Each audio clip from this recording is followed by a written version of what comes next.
bring it down one more. Music. Hey guys, are we live now? Are we live? Yes, 6 seconds. Hello everyone. Hi. So glad to be here. Before we go any further, can we just quickly check if you can hear us okay? Let us know. I think there's a little bit of a delay as well. Good evening, everyone. So nice to see so many of you here. Yeah. From all corners of the globe.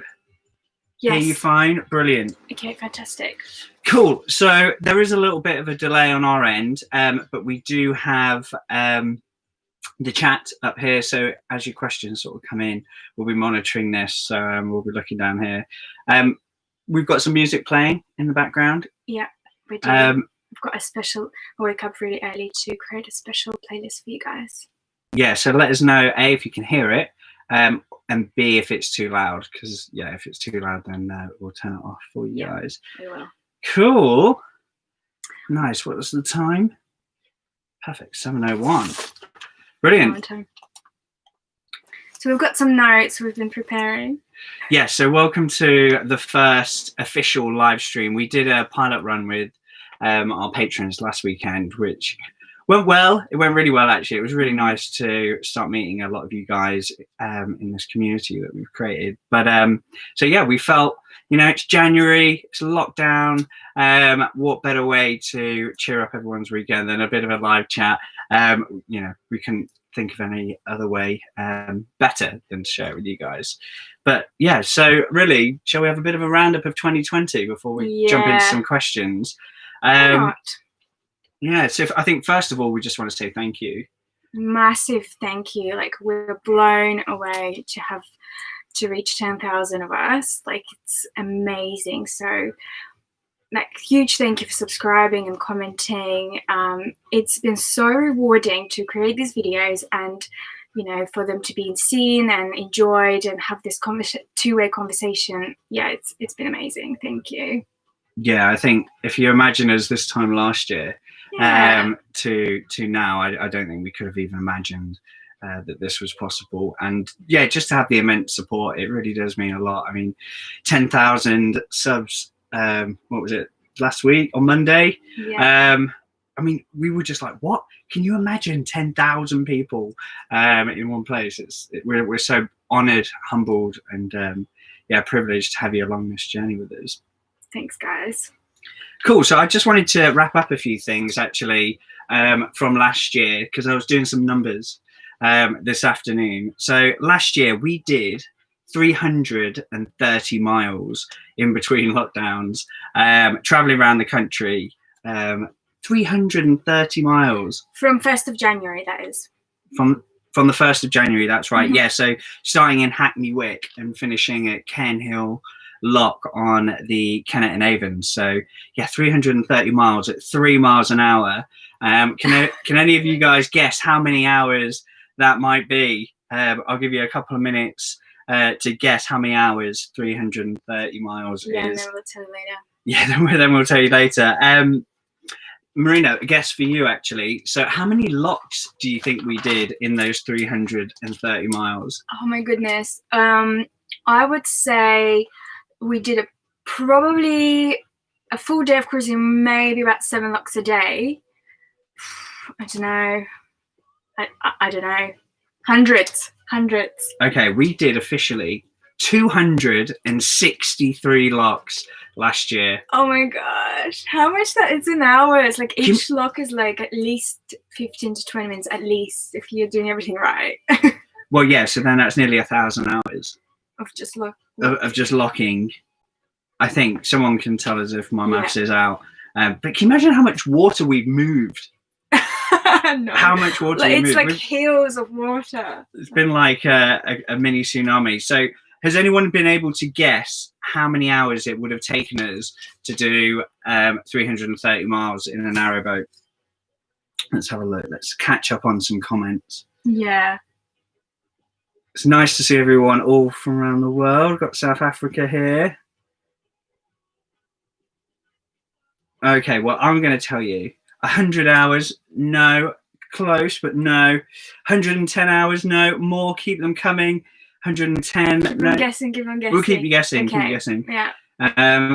So yeah, 110 is the closest. Hi from Lichfield. I'll give you a bit of a clue. So we went last year from Hackney Wick ultimately to Cane Hill Lock. So London to Wiltshire. Mm-hmm. And we went up the Grand Union. We went the long way around. So we went up the Grand Union and then down the Oxford Canal. And I think in hindsight, actually, we probably rushed that. We did, yeah. A little bit just to get to the Thames because we weren't sure. Because we thought we were coming back to work, like in a few weeks time. That's why we had planned and we stuck to it. So yeah, we actually flew up the Grand Union and then flew down the Oxford. And then we went up to Lechlade at the furthest navigable point on the Thames. And then ultimately went all the way down to Henley. Yes, on the Thames. And then finally joining the K&A and pretty much doing the whole east side of the K&A, obviously down to Devizes and Cane Hill Lock. So we've got some more answers coming in. We've got 127, 276, 235, 28,047. Michael ranking. Maths probably wasn't your best subject in class, but thanks for the comment. He just appreciates the hard work that we've done. I know. It's so humbling. 131, 450. Right. I think now's the time to let them know. So 300 miles, 263 locks took us, or should have taken, because we didn't time it, 165 hours, which is astonishing, really. Yeah. What is it, like 5 to 7 hours a day? How many days? It's about a whole week of non-stop cruising without any sleep. Yeah. So yeah. So we've been on it. We've been traveling. Yeah. Yeah, and I think in a year where we've not been able to go on holiday and not been able to travel, being sort of continuous cruises on the canal was such an amazing and lucky sort of loophole. We've felt really. We've had. Yeah. It's been a really challenging year for all of us, like not seeing friends and family and all of that. But that's obviously the least of the challenges. Yeah, but there has been obviously a silver lining from our side. For us. For us, yeah. Been quite sheltered from it out in the middle of nowhere, as you've seen. Yeah, feeling really safe in terms of, pandemic and all that stuff. Yeah. So. And also, we have been on a boat since April 2018. So we have been continuously cruising all of that time. We've never been moored anywhere for more than 1 or 2 weeks. But doing this type of traveling, this type of continuously cruising, a lot more sparse, because we're now not tied up to London, where we've both had jobs. You still have a job, but not going to the office. Having that opportunity opened our eyes on like boating and continuous cruising and what's out there. It's just been mind-blowing for us. Yeah, it's been such a fascinating year, and a year and an experience that when we first bought the boat, we never actually thought we were going to get. So it's been like a bonus. It's like, wow, that we're living a life that we weren't. We'd signed up to living on a narrowboat, but not in the way, obviously, this year's been able to afford us to. So this is what you do when you're retired, or some other people do, and all of a sudden we had a chance and we just took it. And for me, I lived in London for 12, if not more, years. So then all of a sudden, it's also a contrast of not living in a city.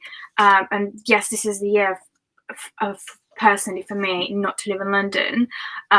But also had the opportunity to experience the country, experience all other, places and towns and fields, mostly fields. There's something magical for us about like the canals and being able to travel, in the middle of a country into little villages and little towns on a boat. There's just something so magical about that. It's so rare and unique that I feel really privileged. Yeah, and for me, I have got so much experience of boating because we've been moving not only once a week. We've been moving when we were on the Thames. Sometimes we moved every day because the weather was great. It was summer. So a lot of cruising, and cruising in challenging situations as well, challenging conditions, or navigating narrow canals, narrow locks.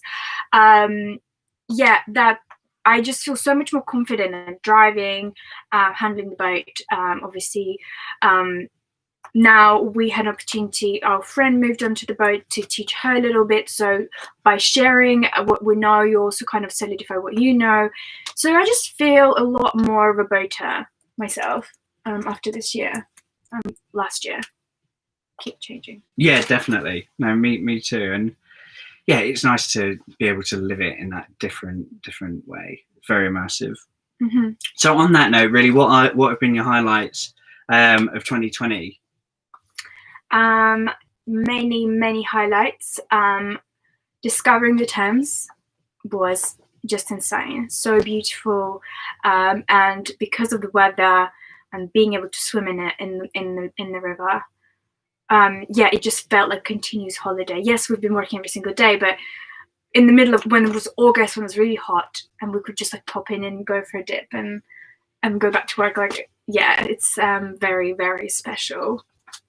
Yeah, I would say one of the highlights was being able to go for a swim in the Thames.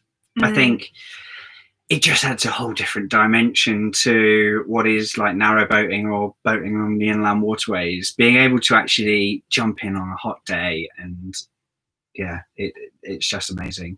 We really felt like we were on holiday. It felt, because being on the boat and not being able to swim, it's a bit of a discrepancy going on there. It's like in your mind you feel like you can. Obviously we don't swim in the canals, and we don't recommend anyone to do so, but certain rivers you can, and Thames is one of them. It's certain parts of the Thames. Yeah.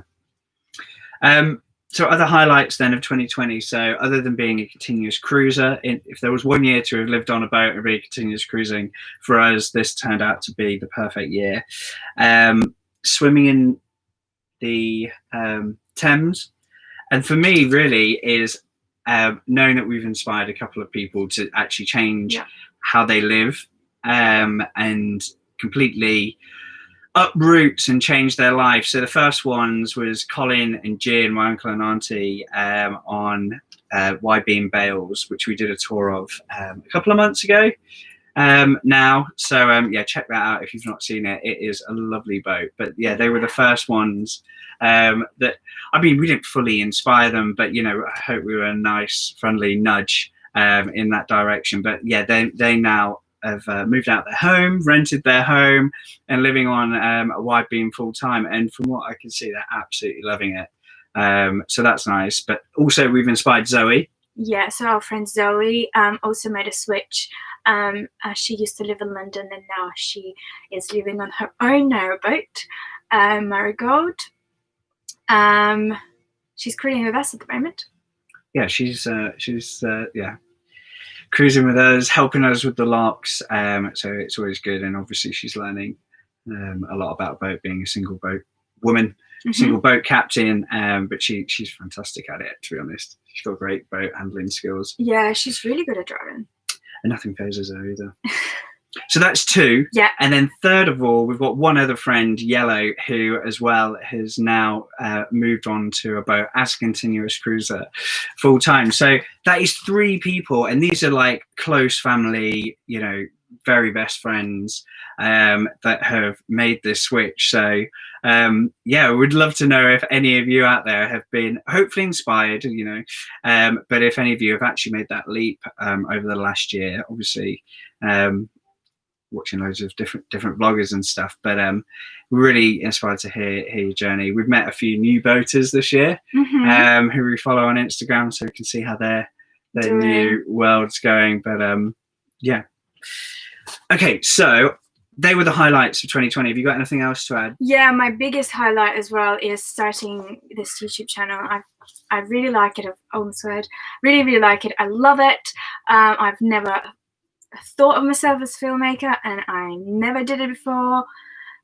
Yeah, I no idea where it came from. I am glad that I started. It was really scary to start. It was really scary.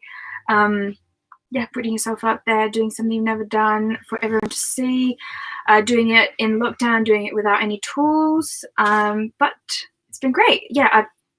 I'm absolutely loving it. And actually, that's probably been one of my highlights of this year.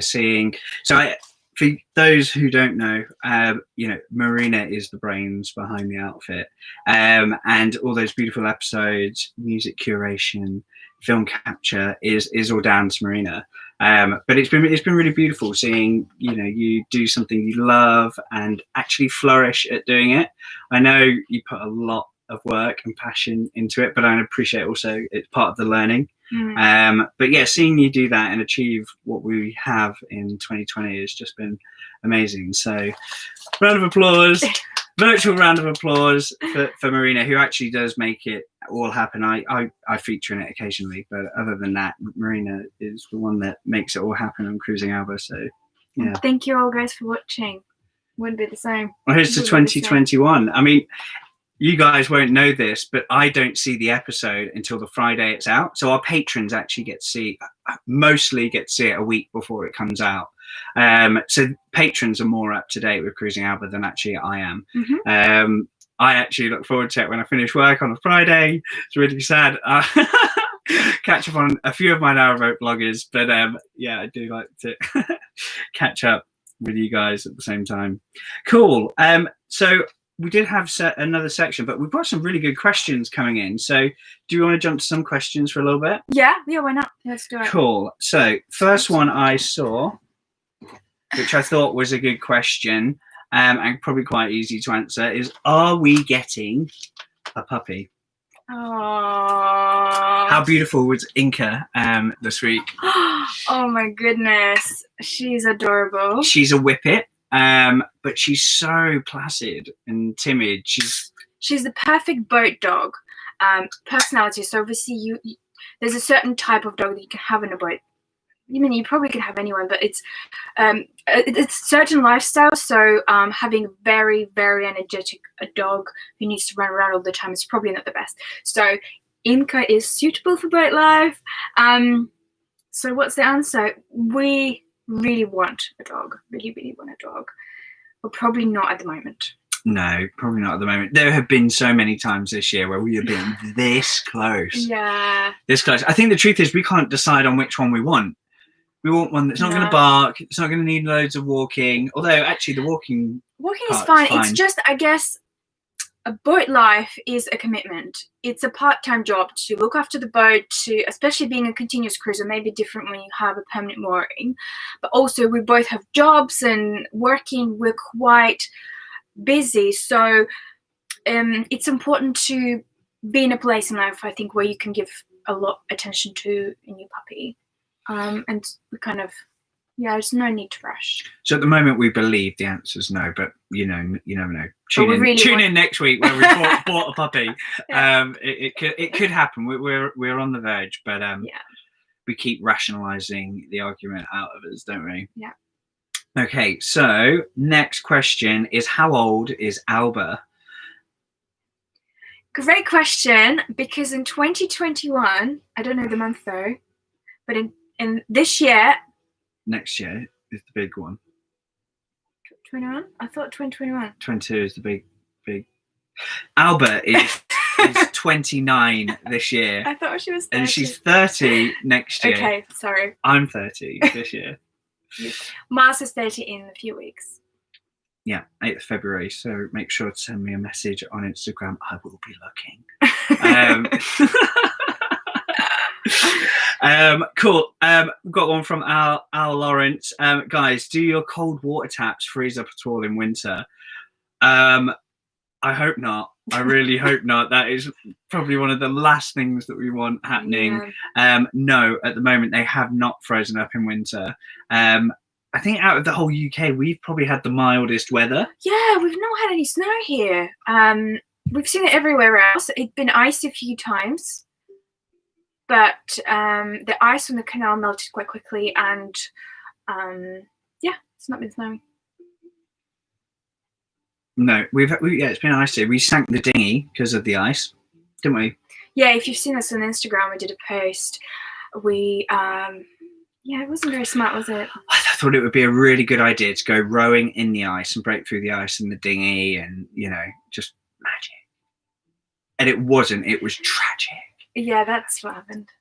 So I kept bashing into the ice, not thinking that the ice is actually just digging a hole into the front of the boat. We got out and the dinghy's like listing over. Yeah, so dinghy's not very well. Dinghy is on the roof now. Very big on the roof. More stuff on the roof. More stuff on the roof. We know we've got a fan club of people who love the stuff on the roof. Yeah. We've got nowhere else to put it. No. It's been amazing having it on a roof though. We've noticed such an improvement in speed, and when you even revving the engine, like, yeah, it's a lot more efficient with not having a dinghy. Yeah, we've noticed it's going to be much faster, haven't we? We've got a good question here. Do you find locks frustrating or fun? It depends on the weather and how many you have to do. Yeah, so if you have a day with 8 locks and the sun is shining, you'll be like, oh yeah, this is great. But if you have a day with 23 locks and it's windy as hell, then you count them down. We count them down. So yeah, it depends. Yeah, it does depend.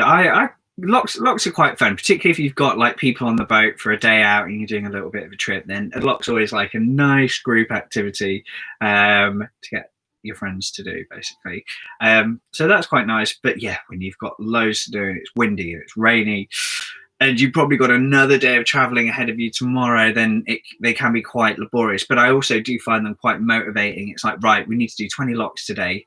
We've only got 15 more, 14 more. So every lock you do becomes like the next motivational goalpost. So they can be frustrating. They can be fun. They are really interesting. Also with the locks, you can meet people there. So sometimes you've got 2 boats in there and it's quite a social place to be. Yeah, you do meet a lot of people. Yeah. And you hear a lot of people giving their group of friends a tutorial on how a lock works. So it's a good place to pass knowledge and share knowledge. Got another question here from Paul. What are the highlights of cruising or canal cruising? Highlights. Cruising specifically or being on the boat? Just the wildlife. I just love how landscape changes, and we've noticed it a lot on Canal. Every few miles there's something new that's happening. The scenery is just so beautiful, and now we're in the part of the country where there's some hills. Yeah, it's just breathtaking, just having different view. Yeah, I love that. I think they have a changing view. Yeah, you can be in some spectacular places, but more importantly, actually, they're places you wouldn't go otherwise. And also entering a town or a city via boat rather than via car is completely different. Yeah. We know how to walk all the way from London up to the Midlands, down to Oxford, walk to Lechlade, and all the way to where we are now. We could walk there in our mind's eye, but I wouldn't know how to drive to any of them, which is kind of weird. Cool, let's have a look for some more questions. Getting a couple of these ones. Right, what type of work and employment do you guys have? This one comes up quite often. You start. So I'll start. So yeah, the videos, you watch us like at weekends or in summer, potentially sometimes after work, just cruising. So we get a lot of comments like, what do you guys do? I wish I could just quit my life and do nothing as well. And I mean, everything that we share is obviously true and it is what we do, but we do obviously have to make a living as well. So yeah, I've got a full-time job. I was originally working in London before the pandemic, before working from home.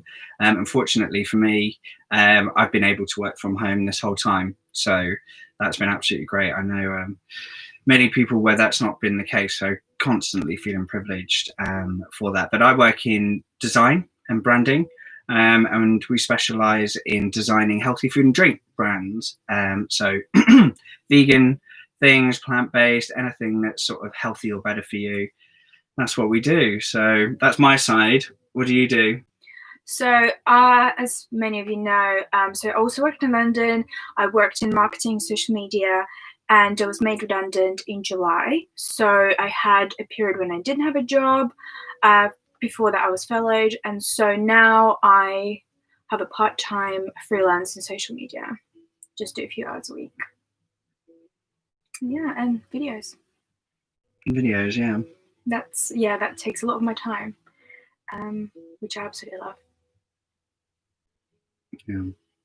Cool. We've got a good question coming up. I know you've all been eagerly waiting. This week, how is our water pump? Can we shower? Are we showering? What does it smell like on the boat? We can officially tell you that the water pump has been fixed. Yeah, I'm just gonna sigh it out. Well, third pump later. Mm-hmm. How many engineers? Including me? 4? 4. I fixed it once. 6 months or so. 6 months of showers on and off. Now, it wasn't the shower that wasn't working. Yeah, the shower's working. Or the water pump that brings the water through the taps. It's the water pump that takes the water out of the drain in the bath itself and takes it out. Because it's below the water, it needs a pump to shoot it out. So that's been the issue. We've had the pump break. It was clogged. It's been burnt out. We then put a new pump in, and then all of a sudden it was plugged in upside down. Then it worked again for a little bit. Then the box was leaking. The connectors got wet. Anyway, connectors got wet. They rotted. Oh gosh! Finally, we have what we got: a whale gulper, which is a completely different setup, and we've been told that it's foolproof. It's gonna work forever. Designed for whales. And we are hoping that we'll never have to think about this ever again. That's the plan. Yeah. So no sort of storage tank is like the key thing here, and also apparently it can blow through debris, so stuff like hair and stuff like that. There's no excuse to leave all your hairs in the plug. Okay, let's have let's have some more questions from you guys. We had a few questions. Let's take a question from social. So I asked some of you guys who can't attend if they can ask a question, and we've got a few. This is an interesting question from ex-fireman Stan. What did your time cost mooring wise while you were in the Thames? What was that? How much did we pay for mooring on the Thames, basically? So, yeah, we were on the Thames like June until end of September, and most of that time was just after the first lockdown. And I think, people were still scared to go out of it. Yeah. So we actually didn't get charged quite often at all. I think we only got charged twice. So basically we spent 20 quid. 4 months. Yeah. Just mooring wise, yeah. But then most of the time, then we are like moored up in the middle of nature. So where there aren't sort of any fees and stuff. But yeah, only twice, 2 or 3 times we paid. But we know it can be expensive. There's another good question here. If money were an object, what upgrades would you do to Alba? Who was this question from? Adrian. What upgrades could we do? So if money was no object, what upgrades would we do to Alba? Okay, first of all, I'd get a hot tub in the well deck. I think you could pad that out, fill it up with water, log burner it. You know that's a good idea. Serious? Why not? I would get a hatch. Maybe 2, or like a roof light, but it's more like a wish rather than oh my god, we really need that. And was there anything else? We have thought about it. Yeah, we'd have a hatch. We'd have a porthole, feature porthole. Yeah, we are really happy with our boat. Like small things we would do. Calorifier. That's what we would do. Yeah. We don't have one, unfortunately. So basically, when you're running the engine, it's heating up a tank of water. Now, we thought when we got our boat that the gas sort of immersion heater that we've got somewhere up here was brilliant because we get hot water on tap whenever we want it, which is great. We don't have to wait for anything or use power to heat it up. So yeah, we thought that was good, but it actually uses a lot of gas. We hear other people using a gas canister once every 3 months, but whereas we go through one a month. So it must be the heating of the hot water that we think is doing that. So I think, yeah, we would definitely have one of them. We'd have a roof light. More solar. We would have more solar. Loads more solar. Yeah. In fact, we'd just paint the outside of the boat in solar panels. If That'd Marina be had great. her way. Yeah, that'd be me. Shall we go back to some questions here? I probably should have got one prepared. It's quite hard to read and do this at the same time. Are you planning to cruise the whole network? Are we planning to cruise the whole network? Well, we have a map of inspiration here, and I think we have done what feels like a third of the network. No, we haven't. We've done this. Yeah, but look at all that Birmingham map that is like 17 million canals.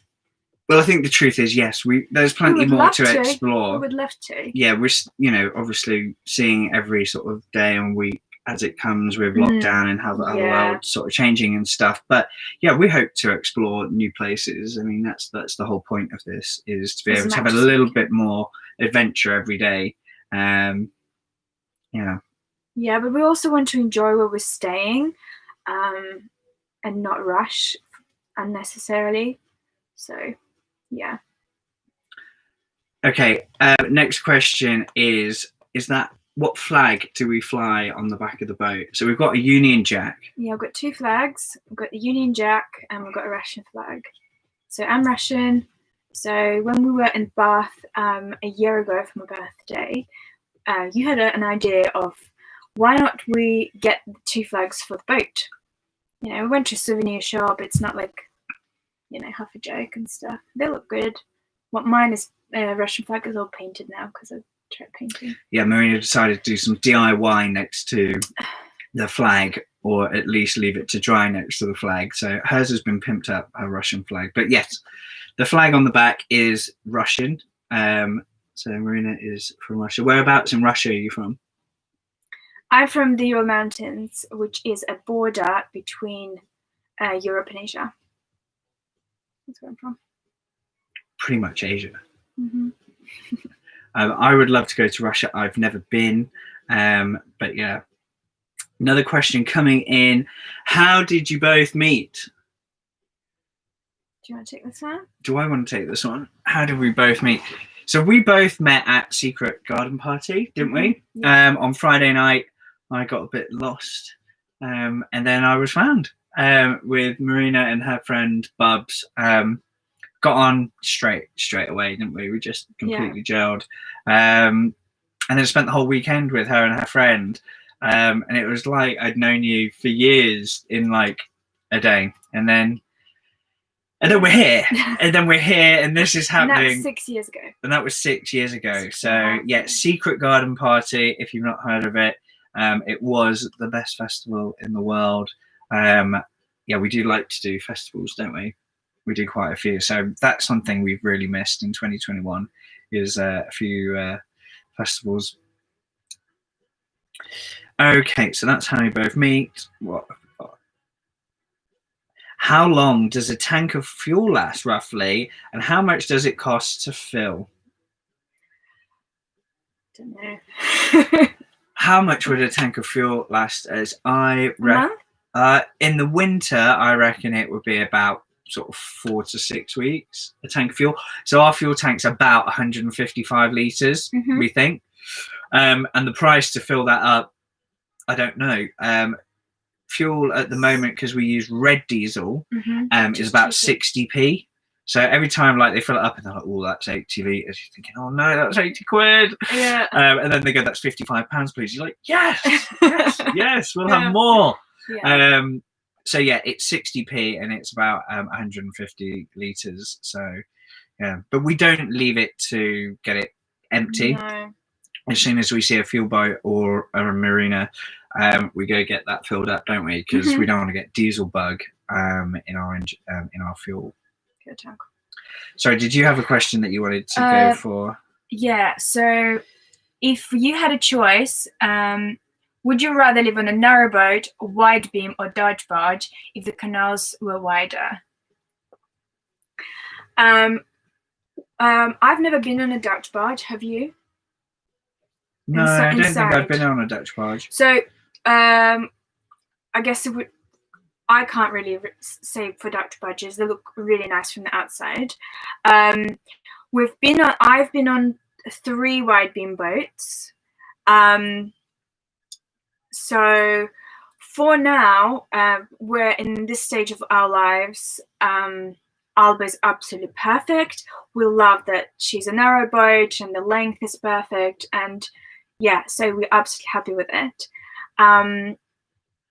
In the future, in many years to come, potentially, maybe we'll upgrade to a wide beam. But I don't know. What do you think? I think we're so lucky because we just got the boat we loved. We love Alba. Everything, the layout, the size. For 2 of us right here, right now, it's absolutely perfect. And we can. There's nice to have, hatch, chlorifier. But yeah, we're more than happy with what we've got. I think, maybe in a few years' time, when sort of our needs change, maybe we do get a bigger boat. I'd always probably like to try and get something of like character and a bit sort of wonky, like a Dutch barge. Yeah, they look really cool from the outside. In terms of like imagining the future, maybe a Dutch barge, but I've never been on one, so maybe we'll meet someone on a Dutch barge who will invite us over and we'll have a peek in the future. Yeah, if you've got a Dutch barge and you're not in lockdown, we would love to have a nosy. In the future, or just pop up a video and we'll send us a link. We'd love to watch it. Yeah. We're always boat shopping though. You never stop going on like Apollo Duck and just dreaming dreams, do you? Well, I don't anyway. And we saw a Dutch barge on the Thames that had like a whole garden at the back. It almost even had like a steel structure to have a greenhouse, I thought. Is that what it was? Anyway, yeah, there's so many possibilities. Nice. What have we got here? We are keep everything nice. What other festivals have you been to in the UK or around the world? And which festivals are on your to-do list? From Andrew Cummings. Very good question. Thank you, Andrew. So, festivals that we think are worth doing, that we do and will do often again once they're back on, is first of all, Kingpin is Shambhala Festival. That is the ultimate festival utopia. All the best bits from every type of festival are pushed into Shambhala, and it is a unique experience. It's very ethical, unique, it's very green. The type of people that go as well are quite sort of mindful and open-minded. And there's a little bit for everyone, from whether you're 5 years old running around in a dinosaur outfit, or whether you're 75-year-old running around in a dinosaur outfit. There is absolutely something for everyone there, and it's got a nice balance. And then we quite like smaller festivals nowadays, but we've tried very, very many festivals. Have you done any abroad? I did Hideout in Croatia once. That was many moons ago. How about you? Have you done any abroad ones? Good question. I've done like dance festivals. Yeah, I've done a DEFCON one in Netherlands a couple of times. But it's more like a party. But yeah, I have done DEFCON one. And we, on our festival list, you missed this off, is that we really want to do Burning Man. We've never done Burning Man. That is bucket list festival heaven. We did Boomtown the other year, which was pretty good. We'd recommend that. They're very different concepts. Was it 2,000 actors and actresses? You've got to kind of understand it to like it, because the first time I went, I didn't get it, and it took me 5 years to come back there. But you've got to be in the right mindset for it. I had a question there. Do you have lifeboats on narrowboats? No. No, well, no, I don't think we do actually. No. Canals are not deep. You probably, if you fall in, most of the time you're probably gonna not even come up to your waist or something like that. Yeah, it's about 4 foot deep, most of it. Yeah, so and there's no flow or current, so you should be fine. What made you live in a canal boat? London house prices? Good question from Christina. Well, a few things came together for us to kind of arrive at this decision. Yeah, the kaleidoscope of the universe just clicked, and quite a lot of things from both sides of us just went, and then we're getting a narrowboat. Yeah.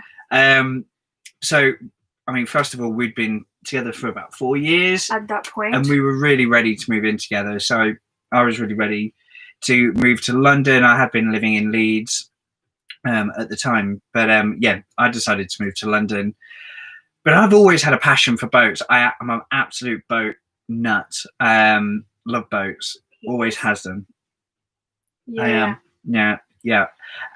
But you'd had a really long interest and a keen interest in tiny living, minimalist living, tiny houses. I was obsessed with this concept, but I couldn't figure out how to do that in the UK because you must have land or some access to land.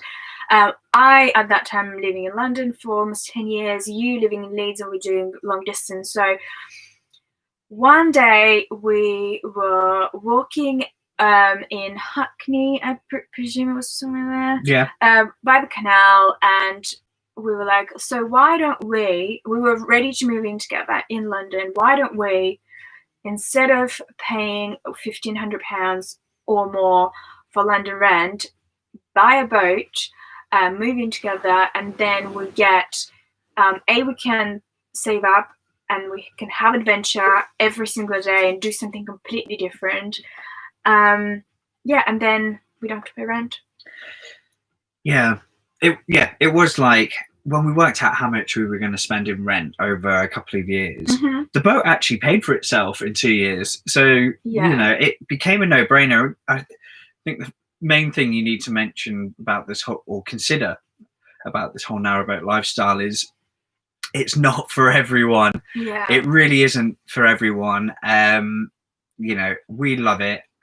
We think we're the kind of people that would be up for it and open to the challenges it gives us, as well as the luxuries that it blesses us with. So if you like camping, then you're a good candidate. I mean, it's better than camping. Yeah, but it's better than camping. But there are elements, like dealing with your own waste, internet signal, power. There is a whole list of things just to keep the lights on.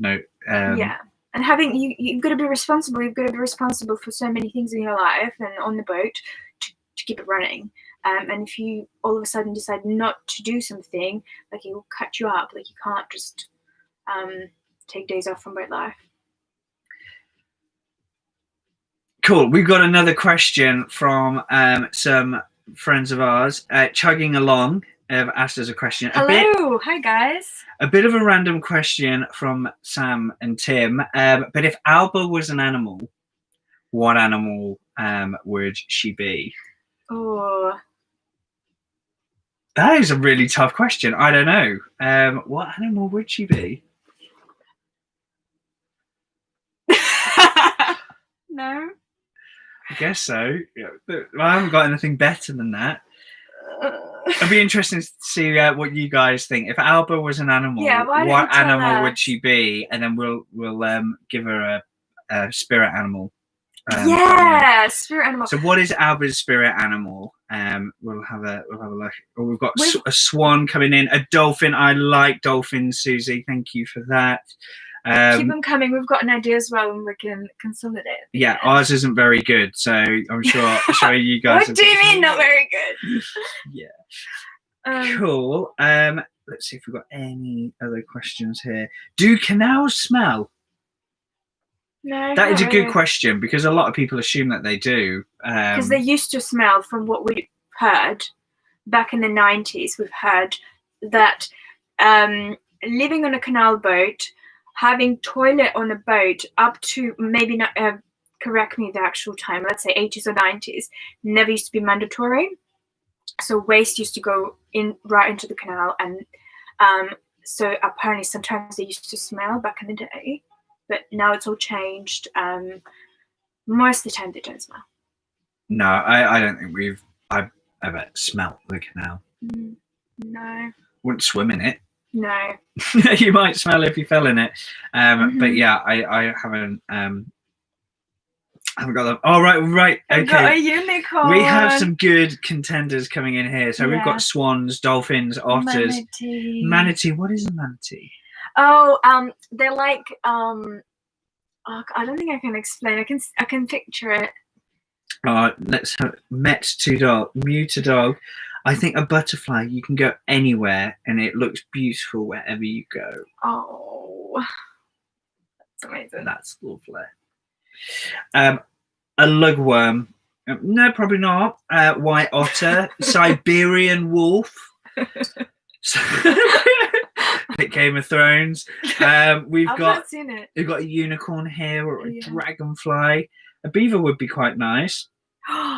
Maybe a beaver. You can't just say it out loud. Why'd you say Marina just said maybe an otter.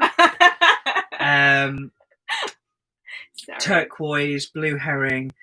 Tortoise, sorry, not turquoise. Everything inside of it is turquoise. It is, yeah. Purple people eater, purple monkey. A snail as it takes its home with him. Do you have a favourite so far? As we are speaking. Ginny's gone in there with a bit of a seahorse. I really don't know. Does Alba have it? Maybe a beaver or an otter. You know, it kind of goes slow, but it's solid. It's solid. Yeah. It gets us there. Yeah. So maybe some sort of like loyal beaver. Purple beaver? I think a loyal purple cold beaver. I don't think I agree. Beavering along. That could be our catchphrase. We can hardly agree on things like that, so I don't expect to agree. Purple Urkel. I don't even know what an Urkel is, but is that like a type of snake? I don't know.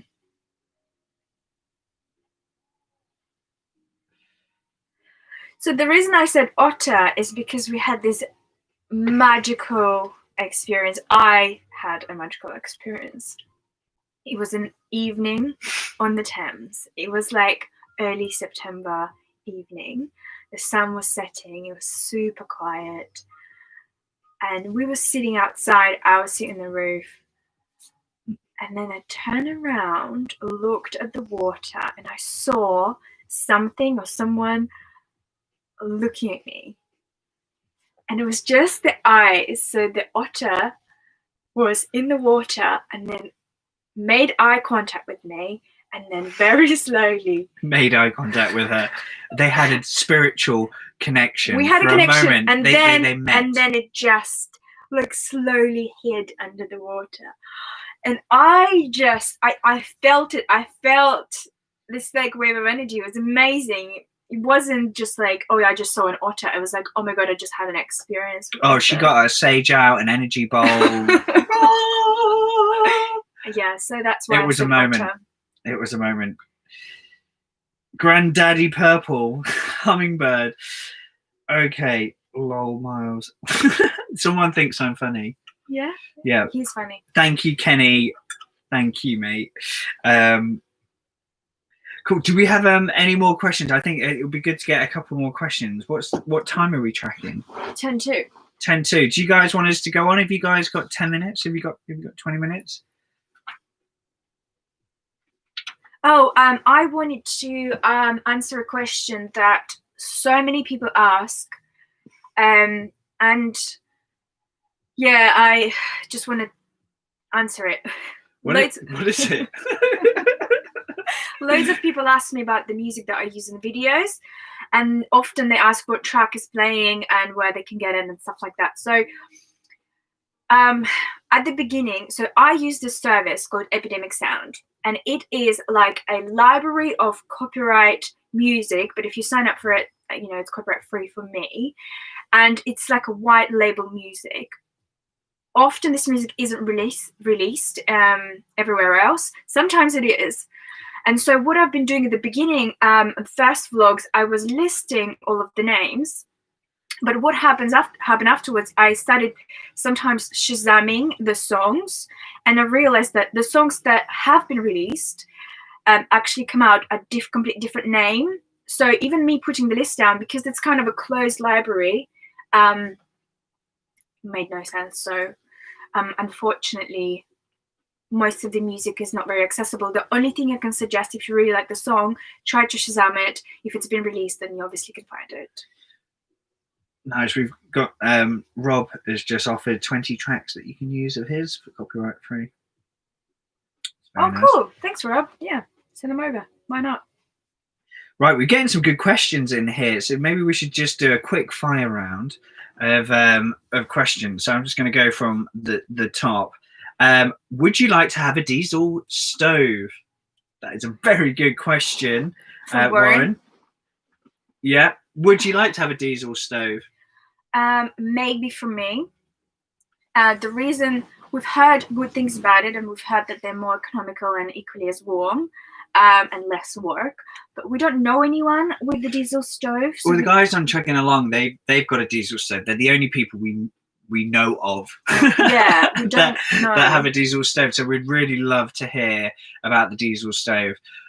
There is a charm having the log burner, isn't there? Yeah, of course, but yeah, it's a maybe.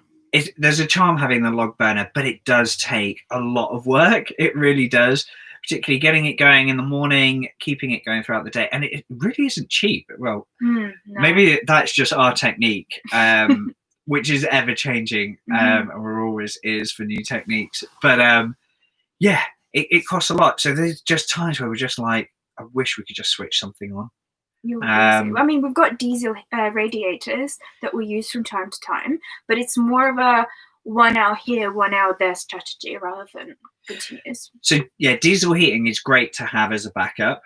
We've not relied on it solely before, unless it's like sort of spring, autumn time where you just need a little pick me up.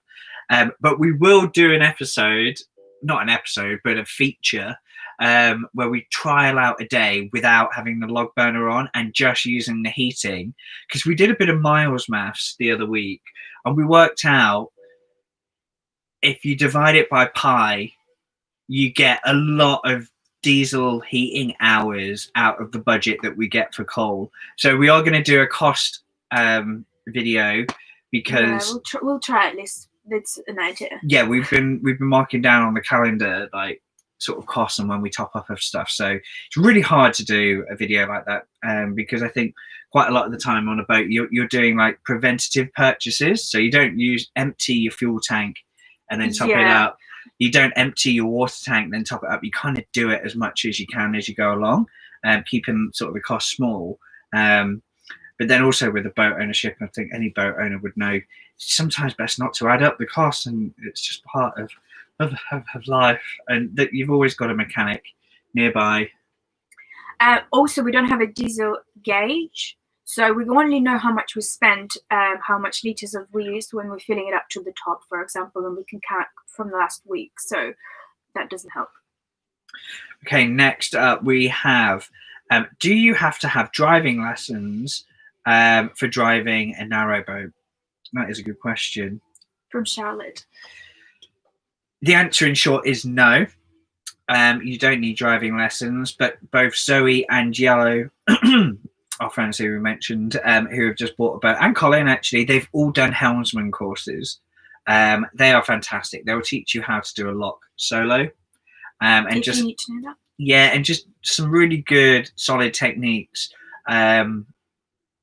to help them out. And I think it's probably good to get that in early as well in boat ownership, and actually good to do it when you have a boat. But before that, I've only done a couple of holiday narrowboats before where, you know, they give you a quick hour tutorial and then you spend a bank holiday on a narrowboat, which is great fun. Once you get the hang of it and the feel for it, yeah, it's quite easy. I didn't do anything, and you didn't do the actual formal course. You don't need to do that to buy a boat. Okay, another question coming up from Mark from Canada. Hello in Canada. How fast can you go? We go fast. We go 3 miles an hour. Maybe 4. Yeah, that is if our water tank's empty. On the Thames with the current, maybe we'll go faster. Yeah, definitely. On rivers we go a bit faster, so you just need that speed and control there. But yeah, normally about 3 or 4 miles an hour. So going everywhere at a leisurely pace. You can spend a whole day cruising, but you know you've probably done 5 miles, which is not very much. Easy done. Right, let's see if we've got any more questions.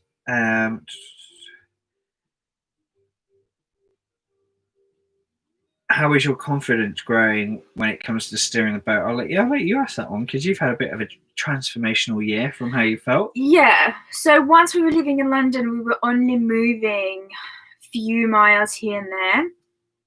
Our range wasn't like huge. It was within the city, like, you know, Greater London. So I only started developing my confidence once we started cruising long distance when we went up Grand Union and down to Oxford, and did it for a few miles. So that's when having hours and hours of practice really helped me to have that confidence. And getting into a few sticky situations and getting myself out of those sticky situations also helped. So yeah, maybe like a summer of cruising did a really good job for me. Someone's asked, is that mistletoe above our heads? Can you tell everyone what that is? That one. So these are hanging plants. So they're air plants. So these air plants, they don't need soil to grow. So they grow in the air. And all you need to do is spray them once in a while and soak them once in a while. So that's what they are. It's not a mistletoe. Marina, what is your tattoo? And has Miles got any? My tattoo is on my right leg, and it's a tree. It's a kind of a bonsai tree with roots going down towards Earth, and the crown of the tree is a galaxy. So it's going from the Earth all the way into the galaxy. Do you have any tattoos on us?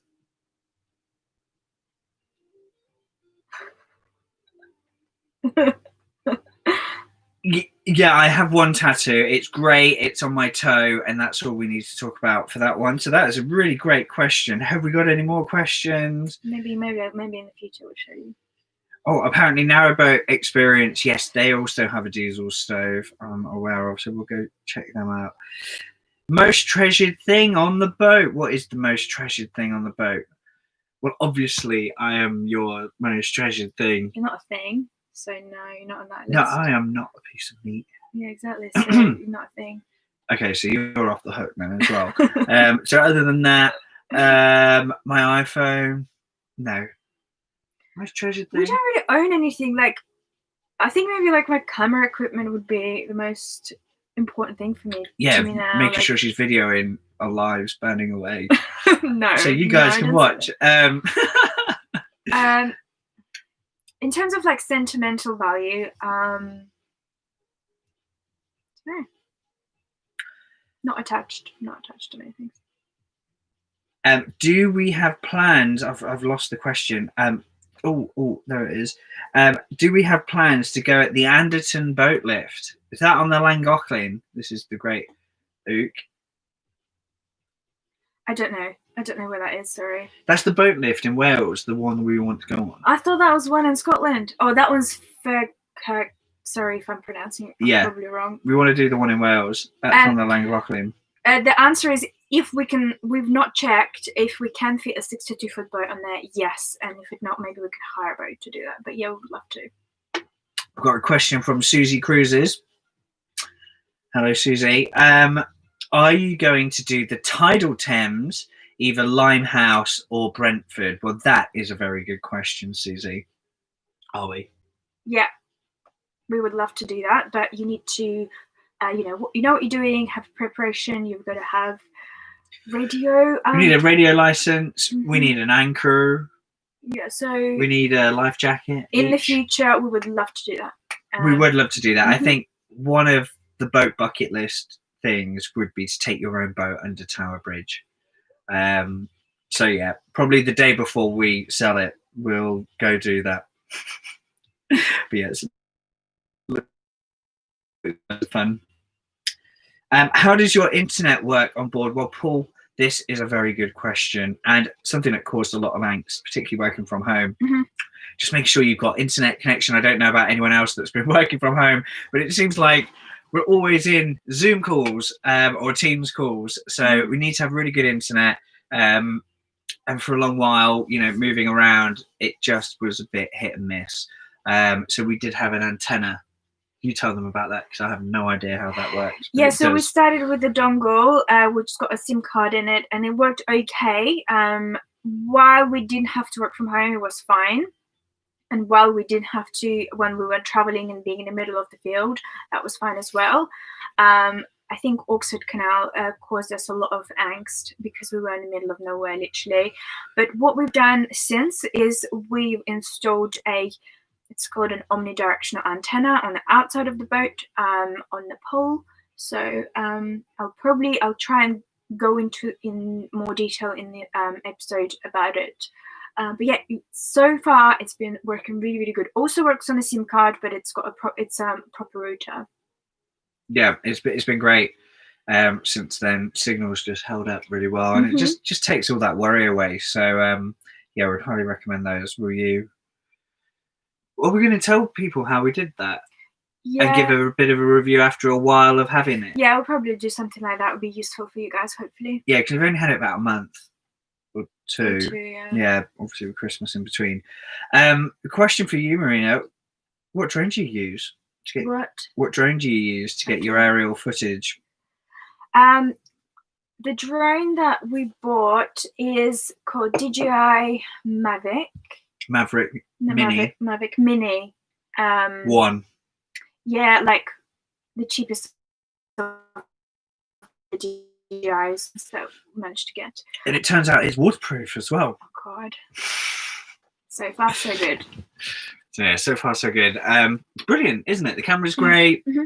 For like a short, we can't really do like really long distance ones because the battery is, it's like 30 minutes, but you need to come back and then you need to give some, energy to like potential wind and yeah. So we don't fly too far away from the boat. Okay.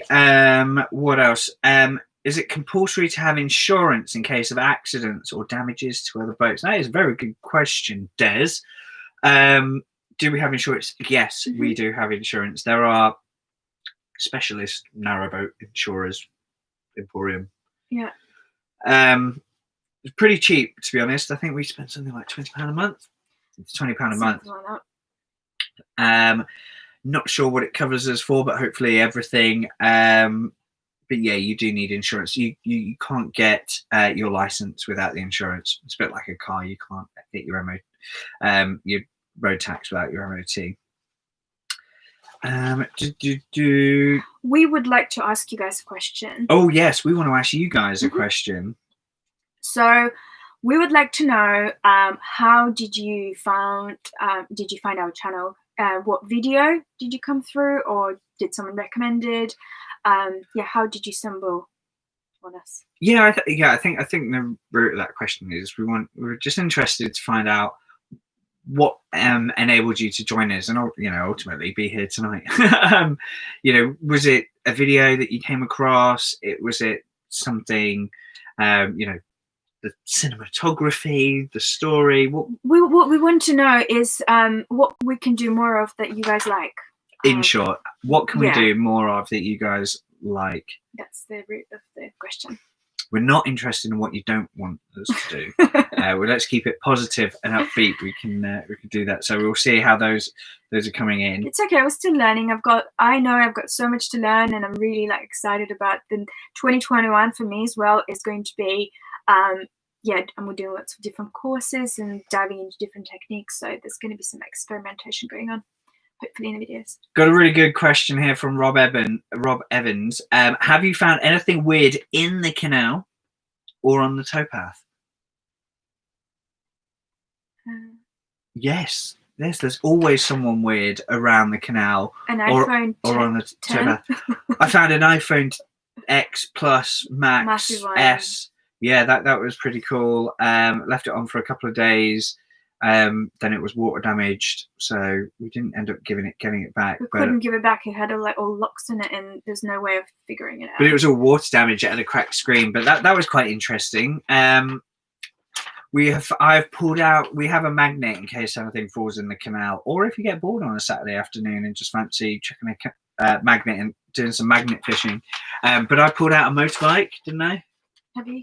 Not with me. No, maybe I'm lying about that. I definitely pulled out a table. A table, I definitely pulled out a table. I might have lied about the motorbike. Is it when we had a conversation with a magnet fishing family, and then we asked them what they've got? We see a lot of people do this magnet fishing.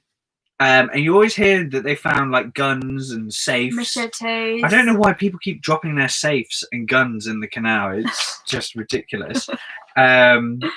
So yeah, did we get Alba a Christmas present from Helen? Did we get? We've got a few, yeah. So we have bought Alba some new fenders. Yeah. She's got new fenders. What else did we get from that shop? We've got new cushions for the side, like a cold side, because we didn't buy a special cushion for the sofa. Yeah, they're good, and they're all made out of recycled material, which wins points with us. What else did we get? We've got a new plant. Got new plants, yeah. Small things that matter. Yeah. I feel like there's been some other acquisitions recently. Yeah, there's been something else, but I don't remember now. We'll have to wait till we get to the post office to find out what our Amazon orders included. Do you have to run the engine when you're using the air fryer? Susie Cruises, you are getting some good questions in this evening. Yes, is the answer to that one. The air fryer, although it is fantastic, it makes the best chips. Highly recommend them, really healthy. But yeah, it uses a lot. It actually even drains the battery when the engine's on, isn't it? So yeah, we've got our battery manager, so we do check on it. But yeah, you do. But it's very useful if you're cruising. You can just check the chips in. And then 20-25 minutes later they're done. Is there anything what's the thing you miss most from living on land? Good question. Living on land, it's like this perspective. So in winter, obviously I miss more things. How easy it is to have a hot shower and a long shower, and how easy it is to keep warm without having to do anything or do very little. Yeah, it's just accessibility on land. Everything's there, and you know where you live and where the shop is, stuff like that. And having address where your parcel's actually delivered to a door, and not you have to move your whole home to get to somewhere where hopefully you can get that parcel that you ordered 3 weeks ago. But yeah, small things.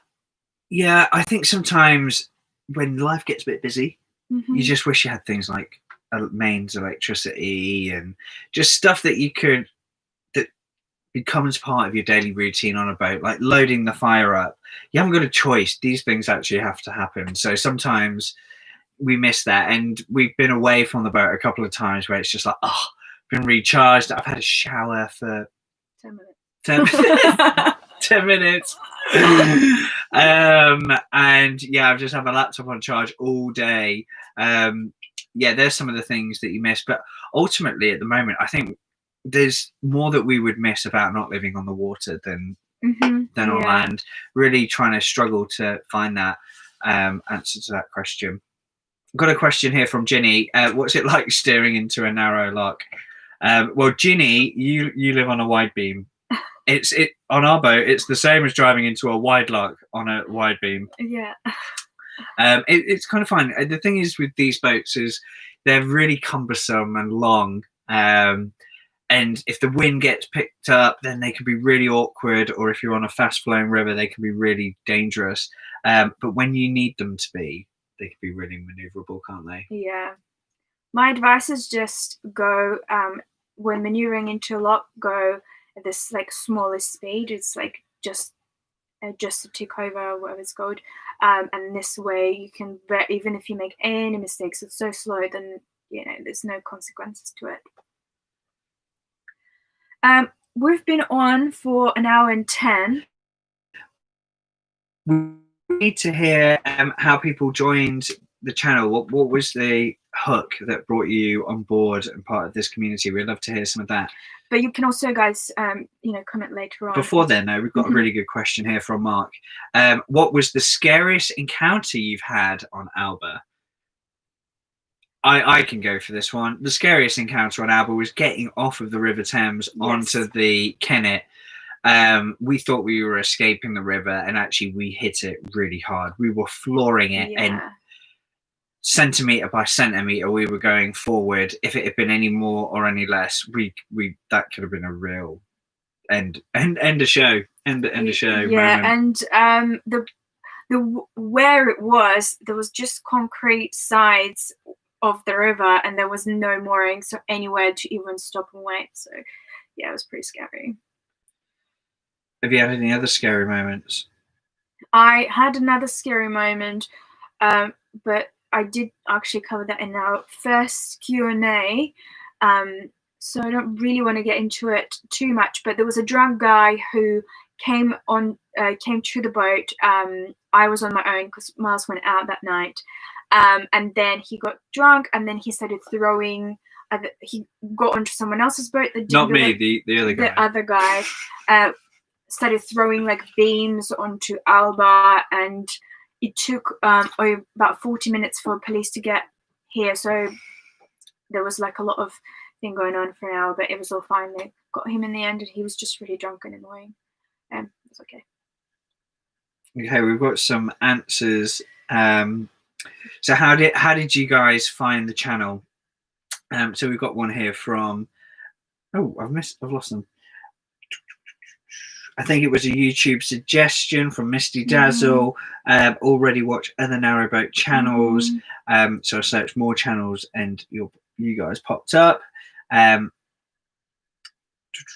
it was right at the beginning, so that was pretty nice. Thank you, Dazzle. Andrew, we moored next year at Pangbourne. Well, brilliant. Yeah. Hi, Andrew. Again, I'm sure. Yeah, we actually absolutely love Pangbourne. Actually, it was probably one of our favourite spots last year. Yeah. We stayed there for different sides of Pangbourne for like a month, not more. So the question keeps coming up: do you watch any other boat channels on YouTube, and who are your favourite vloggers? Big question that is. We as you guys do, we watch many narrowboat vlogs, and I think when we started, the first ones were really Cruising the Cup, David at Cruising the Cup, and one of the most endearing and one of my faves is Dan from Sort of Interesting. I think those two really give us a real world perspective of what it was like, you know, to jump onto a narrowboat. So they were some of the beginning. But we watch loads, and at different times we watch different ones. But we watch, you know, Floating Our Boat, Minimalist, Chugging Along as well. A new one that I've just recently got into is Boating Beyond with Matt and Ali, another young couple. They're quite good. They've been around, I think, you know, for just over a year or so, and they've had a couple of boats, which has been interesting. They've had a bit of a journey until they've got to where they are now with this boat. Another new one that we like is Narrowboat Isness. Yeah, that's Dave, and yeah, very calming, very relaxing. Yeah, if you want a bit of serenity, if you enjoy a little bit of serenity here, he's got some going on as well. Yeah, but there's so many good ones out there, and he's the only one that we've seen who sits on the roof as we do. Yes. And we were like, why no one else does it? Like, what's the problem? That's a question for everyone. Why are other boaters not sitting on their roofs? You get all of that outdoor space. Obviously Yes, in the summer, like, or yes, when you're coming on the Oxford Canal on a low bridge, because otherwise you'll have no friends or family left if they're all on the roof. Yeah, that's right. But yeah, anyway. But yeah, we watch loads of them. But there's not only narrowboat vlogs. We also watch some sailing vlogs, and just general, people who live interesting lives in interesting places and do beautiful cinematography. That's kind of what inspires me. I'd be really interested, actually, for you guys to leave some suggestions for one YouTube vlogger. They can be narrowboaters, or they can be any other ones. Obviously, you guys have watched a few episodes now, so you kind of know us, know our vibe. So yeah, we're always on the lookout for new ways to kill lockdown. Cool. Got another question here. From Andrew, how are you finding the flooding? Luckily on a canal, and which we are very much so on the canal part of the Kennet and Avon, there is no flooding at the moment, so yeah, no need to worry. And we're not going on the part of River Avon where flooding is or might be, so we're not going to go there in winter at least, so I think we're safe for now. So in terms of the answers, should we wrap it up? Cool. Yeah, I mean, we've been on about an hour and 20 minutes now. Try Foxes Afloat, they're great. We do watch Foxes Afloat, they're really good, and they're really good at giving, when you're going somewhere new, we always check their channel out to see if they've been there, because Colin gives a fantastic rundown of the local history and stuff like that. Are you going to come all the way to Bristol? Good question. We are, where are we at the moment?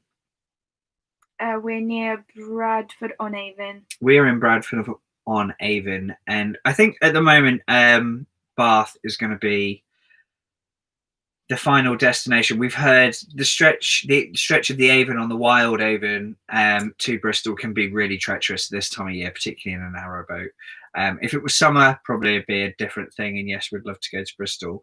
Luckily, we do have a car, so we'll probably drive to Bristol. We'll visit it by hopefully when lockdown's over and everyone's cured and we're all skipping around again in the world. Yeah, we'll like to go back into Bristol and see a bit of Bath. I'd love a spa. Wouldn't you love a spa? Yeah. A bit of a massage. Cool, guys. Thank you so much for joining. This was our first ever live stream. We were a bit nervous. Hopefully that didn't come through too much. Hopefully you guys enjoyed it. Yeah, leave us some comments if there's more stuff you'd like to see this year, any suggestions to other channels that inspire you. We're all looking for ways to be inspired this year. And we're going to make decision on the Alba spirit animal. I think we should solidify that. Oh, well, what do you think? Shall we say it now? An otter. An otter? Yeah. What about a unicorn otter? Is that a thing? Unotter. No, Unotter. Unotter. No, otter. Okay, we're going to be an otter. Alba is an otter. Alba is an otter. Yay! I love that. Do you guys like that? Hopefully you guys like that. Keep the comments coming. We always read them all. They mean a lot to us. So yeah, because we couldn't read all of this, we've made sure that the chat is enabled. So on the replay, we can read your comments afterwards as well. Yes. Thank you for commenting. Thank you. So much throughout. It's really hard actually to do this. It's like a Zoom call, but without all your faces there. So maybe another question is next time we do this, you can do sort of live Zooms, can't you? Would a Zoom format work? What do you guys think? It'll be interesting to know. No idea. I was trying to do this from the phone and I couldn't even figure out that, so I have no idea if I can do the Zoom. But anyway, thank you guys so much for coming, and yeah, thank you for being here for us, and we'll see you on Friday. We'll see you on Friday. Yeah, I'm really looking forward to that. Patrons have already seen it. But no, thank you guys for all of your support throughout the year. It's been a mess. A mess. It's been a mess of a year. No, it's been immense. It's been absolutely immense and breathtaking.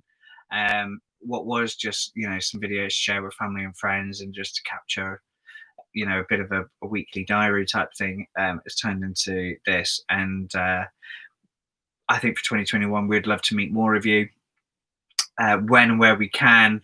But yeah, just thank you, and we'll see you in the next one.